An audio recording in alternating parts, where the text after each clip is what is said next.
खबर शामिल करते हैं सरगोदा से। हमारे सीवन न्यूज के सीनियर जर्नलिस्ट एम एहसानुल हक से।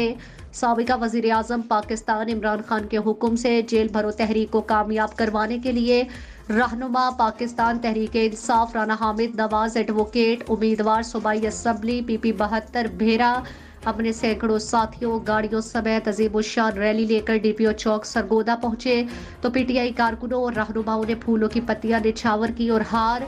इस मौके पर मीडिया नुमाइंदगान से गुफ्तगू में राना हामिद नवाज एडवोकेट उम्मीदवार सूबाई असम्बली PP 72 भेरा ने खिताब में कहा कि हम इमरान खान के सिपाही हैं, इमरान खान के साथ थे, साथ रहेंगे और साथ खड़े हैं।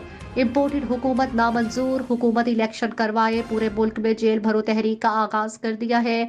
हमने गिरफ्तारी देकर आगाज कर दिया है। इमरान खान करप्ट है, ना करप्ट लोगों का टोला है।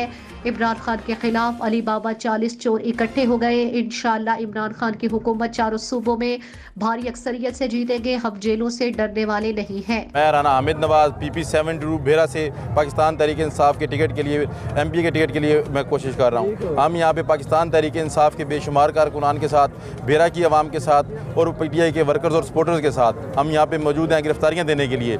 लेकिन यहाँ पे राना सनाउल्लाह की जो पुलिस है, राना सनाउल्लाह की पुलिस की गाड़ियाँ कम पड़ गई हैं, उनकी मैनेजमेंट कम पड़ गई है। वो अपनी गाड़ियाँ लेके यहाँ से दौड़ गए हैं। चंद लोगों को सिर्फ गिरफ्तार किया जा सका है अभी तक और बाकी हज़ारों की तादाद में यहाँ पे कारकुन मौजूद हैं। और अगर ये पंजाब पुलिस की मज़ीद गाड़ियाँ नहीं आती या ये राना सनाउल्लाह गिरफ्तार नहीं कर सकता तो हम तमाम लोग बशमूल मेरे हम सेंट्रल जेल से सरगोदा के सामने जाके धरना देंगे और तब तक हम धरना देंगे जब तक ये राना सनाउल्लाह हमें गिरफ्तार नहीं कर लेता।